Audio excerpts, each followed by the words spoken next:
결혼 생활 5년 차라는 시간은 이제 서로의 숨소리만 들어도 상대가 무엇을 원하는지 알 수 있는 그런 안정기에 접어들었다는 뜻이다. 퇴근길 아파트 단지 입구에서 맡아지는 구수한 된장찌개 냄새와 창문 너머로 희미하게 비치는 따스한 노란 불빛은 나에게 세상 그 무엇보다 소중한 안식처였다. 내 아내, 지수는 언제나처럼 정갈하고 차분한 모습으로 나를 맞이했다. 그녀는 화려한 꾸밈이 없어도 늘 단아한 분위기를 풍기는 사람이었고, 나는 그런 지수의 곁에 머무는 것만으로도 하루의 고단함이 씻겨내려가는 기분을 느끼곤 했다. 우리의 주말은 늘 정해진 루틴대로 흘러갔다. 오전에는 함께 느긋하게 브런치를 먹으며 창밖으로 보이는 공원의 풍경을 감상했고, 오후에는 가벼운 차림으로 근처 서점에 들러 각자 읽고 싶은 책을 골랐다. 지수는 조용히 책장을 넘기는 것을 좋아했고, 나는 그런 그녀의 옆모습을 바라보며 사소한 행복을 만끽했다. 여보, 다음 주에는 우리 여기 가볼까? 지수가 조용히 여행 잡지의 한 페이지를 가리키며 웃으면 나는 망설임 없이 고개를 끄덕였다. 그 모든 순간이 너무나 완벽하고 평온했기에 나는 우리 사이에 어떠한 균열이 생길 수 있다는 상상조차 하지 못했다. 이런 평온함 속에서 내 삶을 지탱하는 또 다른 축은 바로 회사 동료이자 10년지기 절친인 민준이었다. 우리는 입사 동기로서 신입사원 시절의 뼈아픈 실수부터 성과를 내고 승진하기까지의 모든 과정을 함께 공유해온 사이였다. 그는 내가 가장 힘들 때 묵묵히 곁을 지켜주었고, 지수와의 연애 시절부터 결혼식까지 모든 과정을 옆에서 챙겨준 고마운 친구였다. 나는 민준을 전적으로 신뢰했다. 내 비밀번호까지 공유할 수 있을 만큼 내 가족의 안부를 누구보다 더 먼저 챙겨주는 그런 사람. 나는 지수에게도 늘 말했다. 민준이는 정말 내 인생에서 보물 같은 친구야. 그 친구가 없었으면 내가 어떻게 이 자리까지 왔을까 싶어. 지수 역시 민준을 반갑게 맞이해 주었고, 우리 셋은 종종 주말 저녁에 함께 모여 식사를 하기도 했다. 한 번은 민준이 우리 집에 들러 술잔을 기울이던 밤이었다. 민준은 지수와 나를 번갈아 보며 부러운 듯 미소 지었다. 정말 보기 좋다. 너희처럼 서로를 아끼고 믿는 부부를 보면 나까지 마음이 따뜻해져. 나는 그 말을 들으며 더할 나위 없는 자부심을 느꼈다. 지수 또한 그 말에 작게 미소를 지으며 고개를 끄덕였고, 그 차분한 미소에는 어떠한 의구심도, 어떠한 그림자도 느껴지지 않았다. 우리는 그렇게 완벽하게 서로를 신뢰하고 있다고 믿어 의심치 않았다. 하지만 가끔은 생각한다. 왜 그렇게 그날따라 창밖의 바람이 차갑게 느껴졌던 것일까? 왜 지수는 민준이 우리 집을 나선 직후 마치 기다렸다는 듯이 서둘러 설거지를 하며 뒷모습을 보였던 것일까? 그녀의 조용한 성격 뒤에 숨겨진 그 서늘한 침묵은 단순한 피곤함이었을까? 아니면 내가 결코 보지 못한 다른 무언가의 시작이었을까? 어쩌면 우리가 쌓아올린 이 5년이라는 시간은 내가 미처 깨닫지 못한 무서운 거짓 위에 세워진 얇은 얼음판이었을지도 모른다. 오늘 저녁 무심코 열어본 거실 서랍 속에서 발견한 낯선 영수 중 하나가 내 머릿속을 맴돌기 시작했다. 분명 우리 부부의 소비 목록에는 존재하지 않는 낯선 레스토랑의 이름. 그리고 그 밑에 작게 적힌 2명의 식사 시간. 시계를 보니 그날은 내가 출장을 떠나 집을 비웠던 바로 그 화요일 밤이었다. 설마 이 안정감이 단지 내 눈을 가리기 위한 거대한 연극이었을까? 문득 등골이 서늘해지는 기분에 나는 잠든 지수의 얼굴을 잠시 바라보았다. 그 평온한 잠든 얼굴 뒤에 감춰진 내가 알지 못하는 그녀의 이중적인 모습이 불현듯 수면 위로 떠오르려 하고 있었다. 이 평온한 일상의 저편에서 나는 보지 말아야 할 것을 보아버린 것일까? 아니면 이 모든 게 그저 나의 헛된 의심에 불과한 것일까?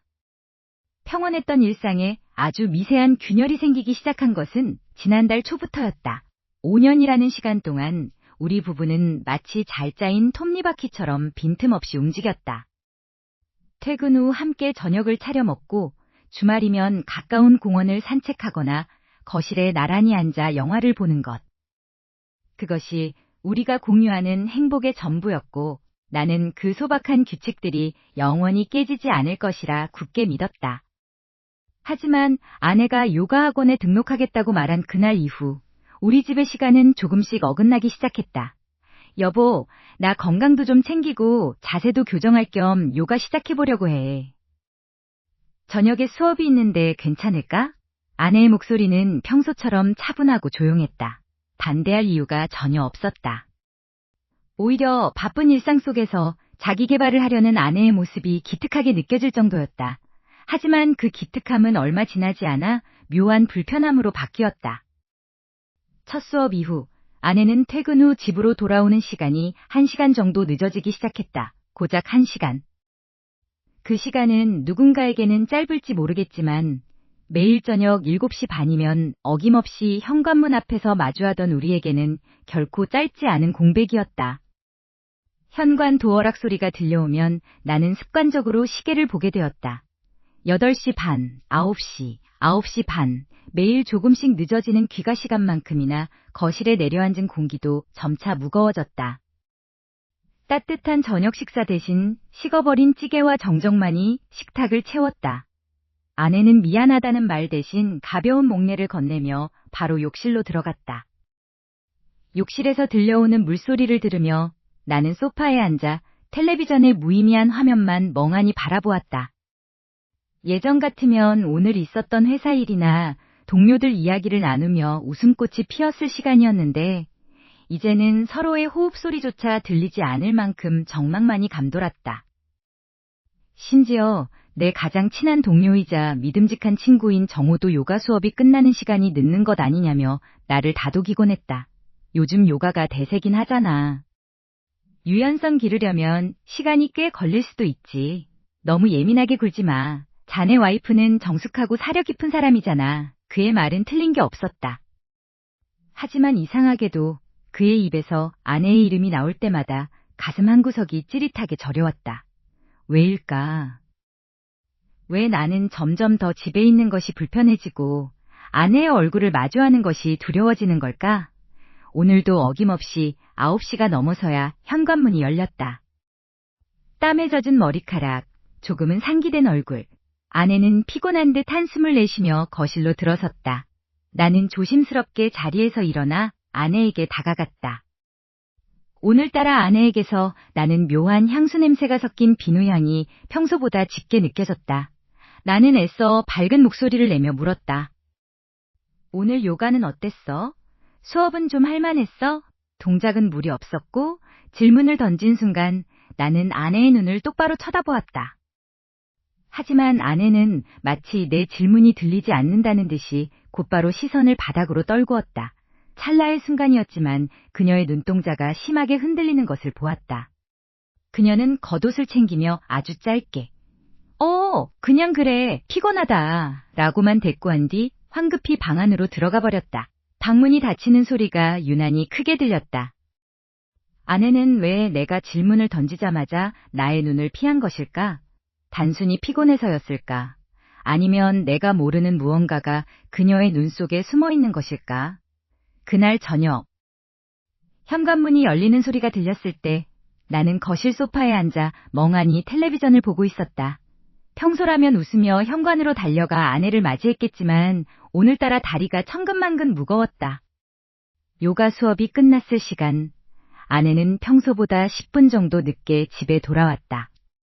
땀에 젖은 운동복 차림일 거라 생각하며 고개를 돌렸는데 현관 불빛 아래 서 있는 아내의 모습이 어딘가 낯설었다. 평소에 편안한 요가복 대신 조금 더 세련된 옷차림으로 갈아입고 들어온 아내에게서 묘한 위화감이 느껴졌기 때문이다. 오늘 수업 조금 늦게 끝났어? 내 물음에 아내는 자연스럽게 가방을 내려놓으며 대수롭지 않다는 듯 웃었다. 오늘은 스트레칭을 좀 길게 했거든. 몸이 찌뿌둥해서 말이야. 당신은 벌써 저녁 먹었어? 아내가 내 곁으로 다가와 내 어깨에 손을 올렸다. 그 순간 코끝을 찌르는 낯선 향기가 확 풍겼다. 코를 킁킁거리며 냄새를 쫓았다. 분명 아내가 평소에 쓰던 은은한 비누향이 아니었다. 그것은 훨씬 더 짙고 공격적이며 끈적한 느낌의 향수 냄새였다. 내 머릿속에서 날카로운 경보음이 울리기 시작했다. 아내는 평소 향수를 거의 쓰지 않는 사람이었다. 그런데 이 강렬하고 남성적인 잔향이 섞인 듯한 복합적인 향기는 도대체 어디서 묻어온 것일까? 나는 애써 떨리는 손을 감추며 짐짓 태연한 척 대답했다.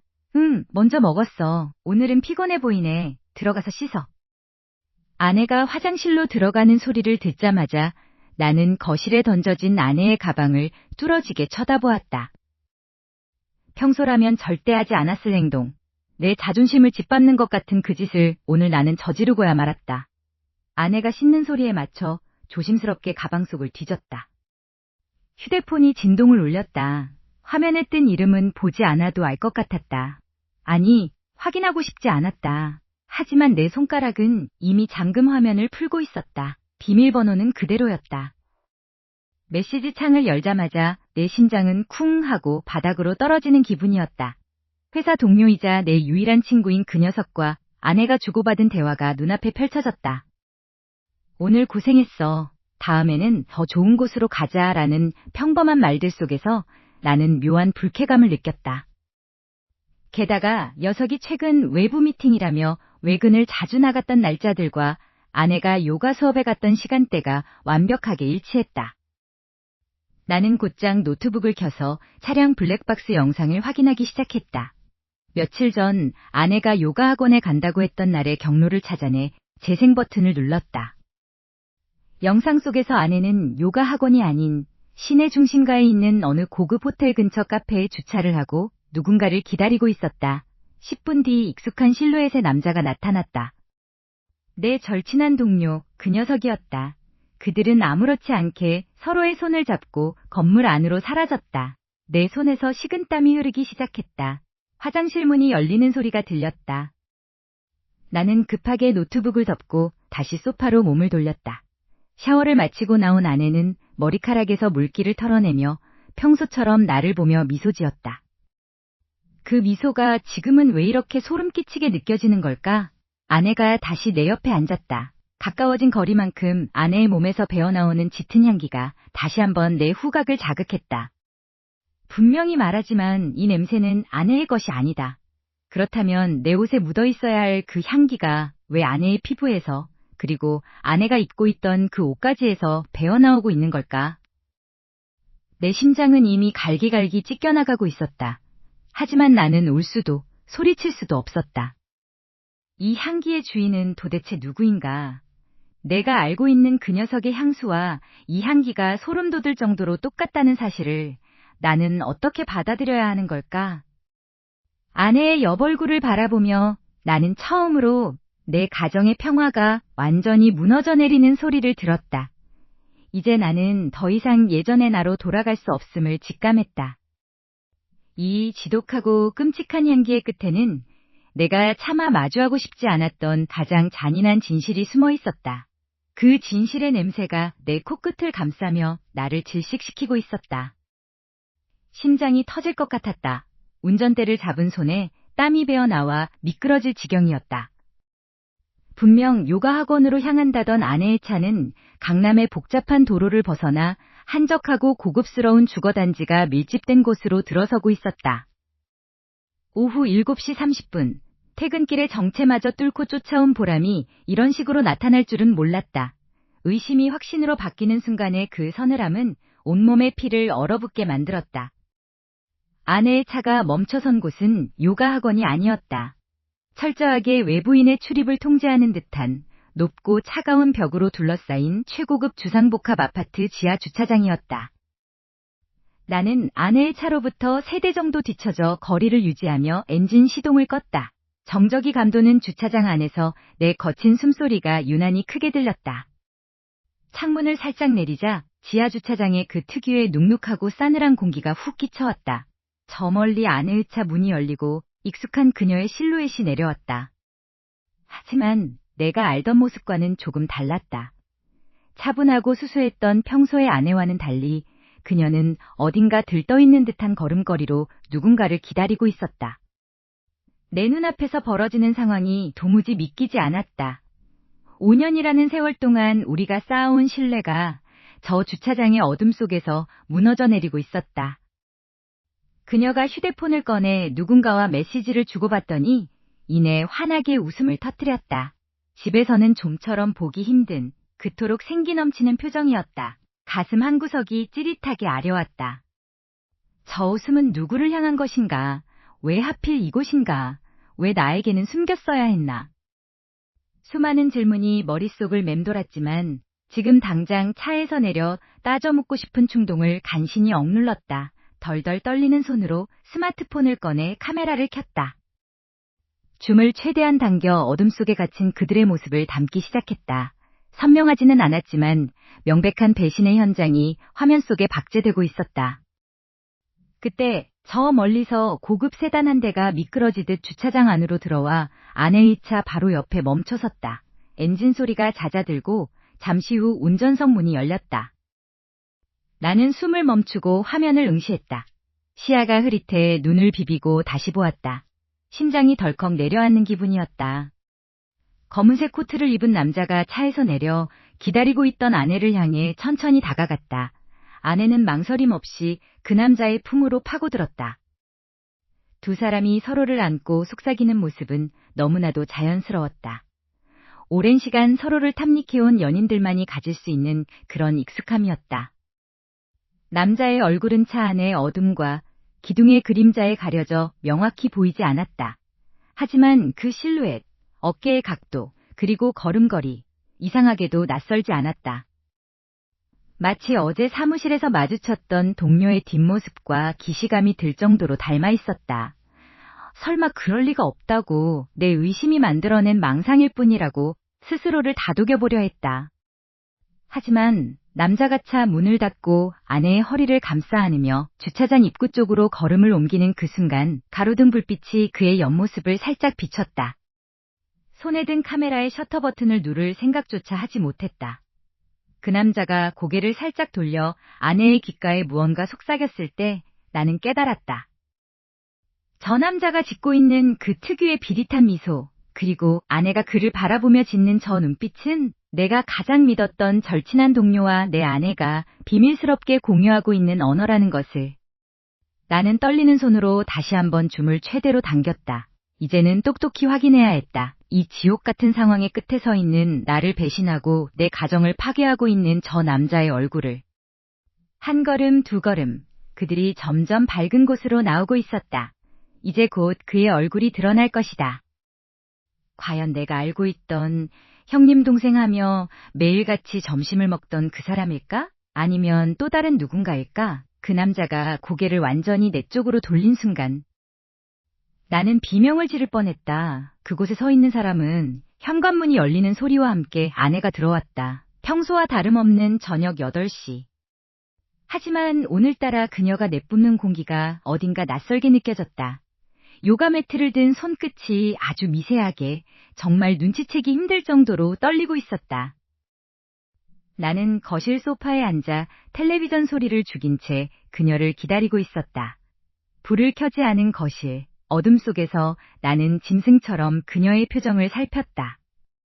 아내는 신발을 벗고 거실로 들어오다 내가 앉아있는 것을 보고는 화들짝 놀라며 어깨를 움츠렸다. 어머, 당신 왜 불도 안 켜고 여기서 이러고 있어? 깜짝이야. 그녀는 평소처럼 차분하고 나긋나긋한 목소리로 웃어 보였다. 하지만 그 웃음 뒤에 숨겨진 긴장감을 나는 이제 읽어낼 수 있었다. 나는 천천히 자리에서 일어나 그녀에게 다가갔다. 내 발소리가 거실 바닥에 낮게 깔렸다.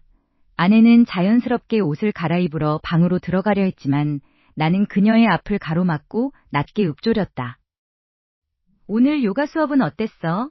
새로 등록했다던 그 센터. 시설은 좀 괜찮아? 아내는 잠시 멈칫했다. 아주 짧은 찰나였지만 그녀의 눈동자가 흔들리는 것을 놓치지 않았다. 괜찮아. 강사님도 친절하고. 근데 왜 갑자기 그런 걸 물어봐? 그녀는 태연하게 대답하며 내 옆을 지나쳐가려 했다. 나는 다시 그녀의 앞을 막아서며 휴대폰에 찍어두었던 그 낯선 아파트 단지의 사진을 화면에 띄워 그녀의 눈앞에 들이밀었다. 근데 왜 요가 센터가 아니라 이곳으로 갔던 거야? 대답해봐. 여기 우리 집이랑은 방향도 완전히 반대잖아. 그 순간 아내의 얼굴에서 핏기가 싹 가셨다. 그녀는 내 손에 들린 휴대폰 화면을 멍하니 바라보다가 이내 나를 원망스러운 눈빛으로 올려다보았다. 눈가에 금세 물기가 맺혔다. 연기인지 진심인지 모를 그 애처로운 표정에 내 속은 타들어갔다. 당신 지금 나 미행한 거야? 대체 왜 이러는 건데? 그녀의 목소리가 떨렸다. 공포인지 분노인지 아니면 들켰다는 사실에 대한 당혹감인지 알 수 없었다. 아내는 억울하다는 듯 입술을 잘근 깨물며 변명을 쏟아내기 시작했다. 길을 잘못 들었다고. 내비게이션 오류로 인해 근처 아파트 단지로 들어가 잠시 멈춰 있었을 뿐이라고. 너무 당황해서 경황이 없었다고 믿어달라고 말이다. 내가 아무리 요가에 미쳤어도 당신을 두고 그런 짓을 할 사람으로 보여? 우리가 쌓아온 시간이 얼만데 고작 이런 의심으로 내 믿음을 짓밟는 거야? 그녀는 흐느끼기 시작했다. 자신을 의심하는 남편 때문에 가슴이 찢어진다는 듯이 눈물까지 뚝뚝 떨어뜨리며 나를 몰아세웠다. 그녀의 말은 논리적이었고 평소에 차분했던 성격 그대로였다. 하지만 나는 직감할 수 있었다. 그녀의 말 한마디 한마디가 어딘가 부자연스럽게 조립된 퍼즐 같다는 것을. 나는 그녀의 눈을 피하지 않고 뚫어지게 응시했다. 그녀의 눈빛은 분명 흔들리고 있었다. 나의 추궁에 그녀의 몸은 점점 더 크게 떨려왔다. 변명을 쏟아내는 그녀의 손은 이제 눈에 띄게 경련을 일으키고 있었다. 내 휴대폰 속 사진을 다시 한번 힐끗 본 그녀의 동공이 미친 듯이 요동쳤다. 정말 그녀의 말대로 단순히 길을 잘못 든 것뿐이라면 왜 이렇게까지 사색이 되어 떨고 있는 걸까? 왜 그 이름 없는 아파트 단지라는 말에 온몸에 피가 빠져나가는 듯한 반응을 보이는 걸까? 저 떨림은 단순한 억울함에서 오는 것이 아니었다. 그것은 완벽하게 들키고 말았다는 사실에 대한 본능적인 공포였다. 아내의 떨리는 손끝을 보며 나는 확신했다. 그녀의 거짓말은 이제 무너지기 직전의 모래성이라는 것을. 심장이 흉곽을 뚫고 나올 듯이 요동치고 있었다. 아내의 그 서늘하고도 뻔뻔한 눈빛, 나를 오히려 몰렴치한 사람으로 몰아가던 그 능숙한 거짓말이 뇌리에서 떠나질 않았다. 하지만 내 발은 거짓말을 하지 않았다. 나는 무작정 차를 몰아 아내가 매번 길을 잘못 들었다고 주장하던 그 고급 아파트 단지 앞에 도착했다. 시계 바늘은 밤 10시를 가리키고 있었다. 요가 수업이 끝났을 시간, 아니 끝난 지 한참이 지난 시간이었다. 주차장에 차를 세우고 익숙한 동 출입구 앞으로 다가갔다. 긴장감 때문인지 주위의 모든 소리가 먹먹하게 들렸다. 저 멀리서 아내의 차가 미끄러지듯 주차장 안으로 들어오는 것이 보였다. 나는 급히 기둥 뒤로 몸을 숨겼다. 아내는 차에서 내려 아주 자연스럽게, 그리고 평소와는 다르게 한껏 들뜬 표정으로 가방을 고쳐맸다. 그녀는 익숙한 듯이 출입구 옆 하단 쪽을 살폈다. 나는 그곳에 누군가 기다리고 있을 거라는 확신이 들었다. 잠시 후 출입문이 열리며 한 남자가 걸어 나왔다. 현관의 밝은 조명 아래 드러난 그의 얼굴을 본 순간 나는 내 눈을 의심했다. 아니, 부정하고 싶었다. 세상이 무너져 내리는 듯한 현기증이 몰려왔다. 그곳에 서 있는 사람은 다름 아닌 내 회사 동료이자 5년 동안 형제처럼 지내온 나의 가장 친한 친구 민석이었다. 우리가 지난주에도 우리 집 거실에서 함께 맥주를 마시며 웃고 떠들었던 바로 그 사람. 내 아내를 형수님이라 부르며 가족 행사마다 챙겨주던 그 사람이 지금 내 아내를 기다리고 있었다. 머릿속이 하얗게 전멸했다. 지난 5년간 우리가 쌓아온 우정, 그가 우리 집 식탁에서 건매를 제의하며 했던 덕담들, 아내의 생일날 그가 건넸던 선물까지 모든 기억이 파편이 되어 내 가슴에 박혔다. 아내는 민석을 보자마자 환하게 웃으며 그에게 다가갔다. 두 사람 사이에는 내가 결코 비집고 들어갈 수 없는 아주 깊고 끈적한 밀도가 흐르고 있었다. 아내는 그의 팔을 자연스럽게 낚아챘고 민석은 익숙한 듯 아내의 허리를 감싸 안았다. 더는 참을 수 없었다. 나는 기둥 뒤에서 뛰쳐나갔다. 너희들 지금 여기서 뭐 하는 거야? 내 목소리는 비참할 정도로 떨리고 있었다. 그 소리에 두 사람이 동시에 고개를 돌렸다.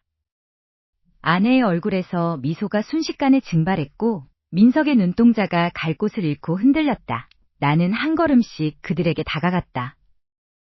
내 발소리가 지하 주차장에 소름 끼치도록 크게 울려 퍼졌다. 나는 민석의 멱살을 잡고 싶었지만 손이 덜덜 떨려 아무것도 할 수 없었다. 내 옆에는 세상에서 가장 사랑했던 아내가, 내 앞에는 세상에서 가장 믿었던 친구가 서 있었다. 아내는 입술을 파르르 떨며 나를 바라보았고 민석은 굳은 채로 입을 떼지 못했다. 왜일까? 뻔뻔하게 변명이라도 할 줄 알았던 두 사람이 왜 마치 유령이라도 본 듯이 나를 보며 아무런 말도 하지 못하고 있는 걸까? 왜 우리는 서로를 보며 이렇게 얼어붙어 버린 걸까? 그들의 얼굴을 마주한 순간 나는 얼어붙었다. 6년이라는 시간 동안 내 옆에서 술잔을 기울이고 우리 집 식탁에서 함께 웃고 떠들던 직장 동료. 그리고 세상 그 무엇보다 믿었던 내 아내가 지금 내 앞에서 한 몸처럼 붙어 있었다. 분노가 머리끝까지 치밀어 올랐지만 그들은 오히려 당당했다. 마치 기다렸다는 듯 내 분노를 비웃기라도 하듯 그들은 태세를 전환했다. 여보, 대체 언제까지 이렇게 사람을 몰아세울 거야? 정말 지긋지긋해. 아내의 목소리는 떨림 하나 없이 차분했다. 오히려 나를 한심한 사람으로 내려다보는 듯한 그 싸늘한 눈빛. 옆에 있던 동료, 아니 내 친구였던 그자는 넥타이를 느슨하게 풀며 한숨을 내쉬었다. 야, 너 지금 이게 무슨 짓이야? 오해를 해도 정도껏 해야지. 우리 사이가 그런 사이로 보여? 너 요즘 회사 일 때문에 예민해진 거 알지만 이런 식으로 아내를 스토킹하고 친구인 나까지 매도하는 건 정말 실망스럽다. 기가 찼다. 증거가 눈앞에 있는데 그들은 너무나도 자연스럽게 피해자 코스프레를 시작했다. 그들은 내가 최근 일에 치여 아내에게 소홀했고 그 소외감 때문에 아내가 조언을 구하려 자신을 만났을 뿐이라며 논리를 펼쳤다. 내가 아내를 돌보지 않아 발생한 문제라니. 적반하장도 유분수지, 목구멍까지 욕설이 차올랐다. 소홀? 내가 너희 둘을 어떻게 대했는데 지금 그게 할 소리야? 내가 소리치자 동료가 내 어깨를 툭 치며 귓가에 낮게 속삭였다. 그의 목소리에는 서늘한 살기가 서려 있었다. 조용히 해. 여기서 소란 피우면 누가 손해일 것 같아? 너 회사에서 어떻게 지내는지 알지? 너랑 나, 둘 중 누가 더 평판이 좋은지 생각해봐. 네가 이 일을 공론화하는 순간 넌 회사에서 질투에 눈먼 미친놈으로 낙인 찍힐 거야. 아내를 의심해서 일상생활도 못하는 사람으로 말이지. 그들은 내 업무상 취약점을 이미 파악하고 있었다. 내가 소중히 여기는 직장에서의 입지를 볼모로 나를 협박하는 것이었다. 아내는 내 뒤를 지나치며 싸늘하게 덧붙였다. 당신이 그렇게 일만 하느라 나를 방치할 때 나를 위로해준 건 그 사람이야. 우리 관계를 더럽게 만든 건 당신의 무관심이라고. 만약 이 일을 조금이라도 회사에 알리거나 우리를 괴롭힌다면 나도 더는 참지 않을 거야. 그들의 여유로운 태도는 단순한 적반하장이 아니었다. 그들은 내가 알지 못하는, 나를 완전히 파멸시킬 수 있는 무언가를 쥐고 있다는 듯한 자신감을 보였다. 나는 그들의 당당함 앞에서 무력감을 느꼈다. 그들은 단순히 바람을 피우는 것을 넘어 나라는 존재를 사회적으로 매장할 준비를 이미 끝낸 것 같았다. 무슨 비밀을 가지고 있는 거지? 도대체 그들이 가진 카드가 뭐길래 이렇게까지 자신만만한 걸까? 분명 내가 모르는, 나를 옥죄고 있는 덫이 하나 더 숨겨져 있었다. 내 심장은 불안감으로 터질 듯 뛰기 시작했다. 그들은 단순히 이 사건을 덮으려는 게 아니었다. 나를 영원히 침묵하게 만들 훨씬 더 치명적인 무언가가 그들의 손에 쥐어 있었다. 그게 도대체 무엇일까? 내 인생의 기반을 뒤흔들 그 비밀이 서서히 내 목을 조여오기 시작했다. 거실에 들어서자마자 느껴지는 공기는 무겁고 서늘했다. 퇴근길 나는 이미 모든 준비를 마쳤다. 서류 봉투 안에는 지난 몇 달간 내가 뼈를 깎으며 모아온 그들의 행적, 사진, 그리고 통화 기록이 고스란히 담겨 있었다. 아내와 내 가장 친한 동료, 민석은 소파에 나란히 앉아 나를 기다리고 있었다. 그들의 표정에는 죄책감보다는 불쾌함과 당당함이 섞여 있었다. 마치 내가 그들의 사랑을 방해하는 회방꾼이라도 된 것 같은 그 비틀린 태도에 헛웃음이 났다. 진심으로 사과할 기회는 진작에 끝났어. 내가 가방에서 서류 봉투를 꺼내 탁자 위에 툭 던지자 두 사람의 얼굴이 일순간 창백하게 굳었다. 아내는 떨리는 손으로 서류를 확인하더니 이내 차가운 표정으로 돌변하며 나를 올려다보았다. 당신, 이거 다 뭐야? 고작 이런 걸로 우리를 협박하겠다는 거야? 우리가 얼마나 힘들었는지 알아? 당신은 회사 일에만 매몰돼서 정작 내 마음이 썩어가는 건 보지도 못했잖아. 기가 막혔다. 자기들의 배신을 나의 무관심으로 포장하는 뻔뻔함이 소름 끼쳤다. 옆에 있던 민석이 슬며시 일어나 내 앞을 막아섰다. 그는 한때 우리 집에서 함께 술잔을 기울이며 내 고민을 들어주던 그 형동생 하던 사이가 아니었다. 탐욕스러운 눈빛을 숨긴 그저 비열한 배신자일 뿐이었다. 야, 적당히 해. 너희 회사에도 다 소문나서 좋을 거 없잖아. 우리끼리 조용히 정리하자. 너도 다 잃고 싶진 않지? 나는 그의 멱살을 잡고 싶은 충동을 가까스로 억눌렀다. 지금 이 자리에서 감정적으로 대응하는 것은 그들의 페이스에 말려드는 것뿐이었다. 나는 침착하게 휴대폰을 꺼내 녹음 버튼이 켜진 것을 확인하고 가족 단톡방과 양가 부모님이 포함된 그룹 채팅창에 그동안의 증거 자료들을 하나씩 전송하기 시작했다.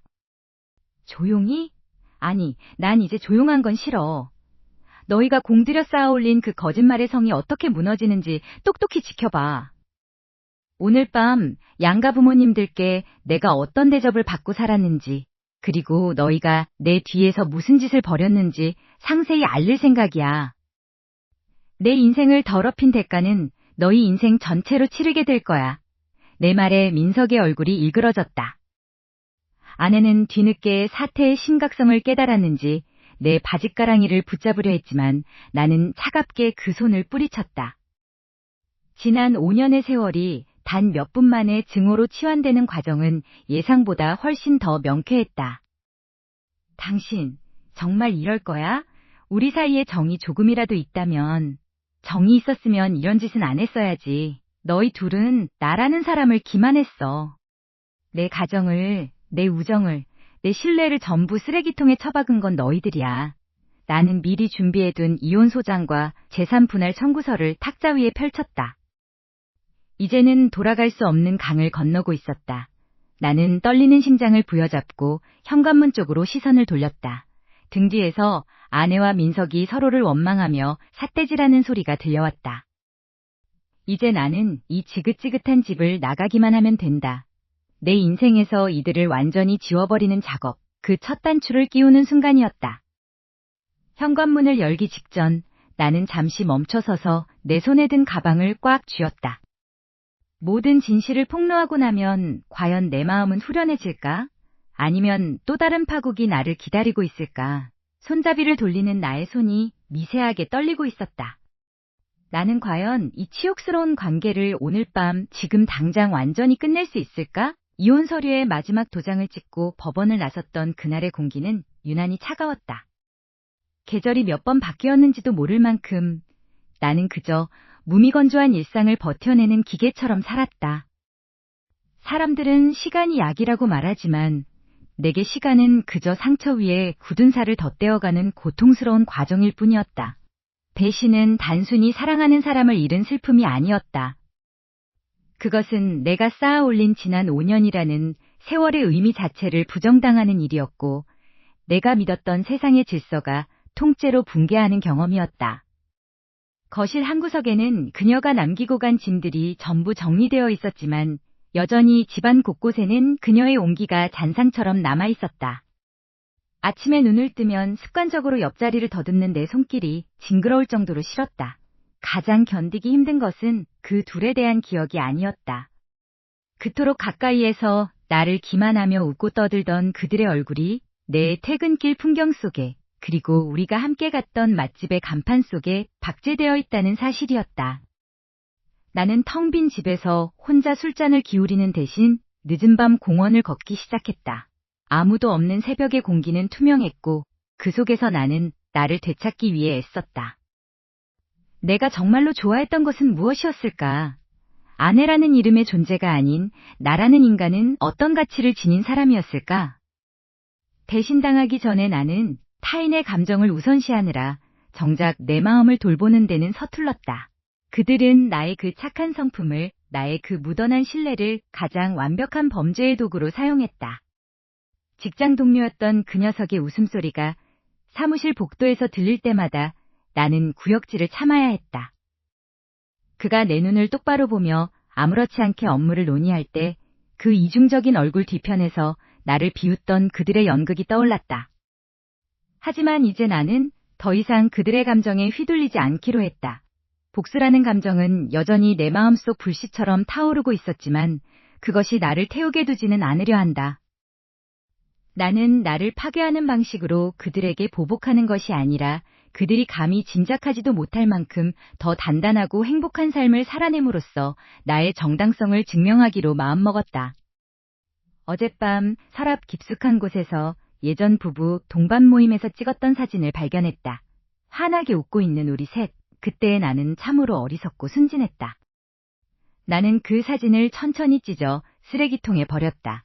찢겨나가는 종이 조각들과 함께 지난 5년의 미련도 그들을 향한 분노의 찌꺼기도 함께 사라지길 바랐다. 창밖으로 보이는 도시의 야경은 여전히 화려했지만 이제 그 빛은 나를 향하고 있다. 나는 다시 시작할 준비가 되었다. 비록 가슴 한구석은 여전히 시리고 휑하지만 적어도 이제는 누군가에게 의존하지 않고도 오롯이 나라는 사람으로 서는 법을 배우고 있다. 그러나 가끔 술기운이 조금 오른 밤이면 질문이 머릿속을 맴돈다. 그들은 지금쯤 어디서 무엇을 하며 지낼까? 그들의 배신은 그들에게도 상처로 남았을까? 아니면 그저 지나가는 에피소드일 뿐일까? 이런 생각을 하는 것조차 그들에게 내 인생의 주도권을 넘겨주는 것 같아 스스로를 채찍질하지만 마음이라는 게 참 뜻대로 되지 않는다. 당신은 어떤가? 만약 당신이 내 입장이 되어 평생을 약속했던 아내와 그보다 더 믿었던 절친에게 동시에 칼을 맞았다면 당신은 그들에게 어떤 방식을 선택하겠는가? 당신의 손으로 직접 차가운 복수를 완성해 그들을 바닥까지 끌어내리겠는가? 아니면 그들의 존재를 기억에서 완벽하게 지워버림으로써 당신만의 평온을 되찾는 진정한 승리를 선택하겠는가? 무엇이 당신을 다시 숨쉬게 할 것인가?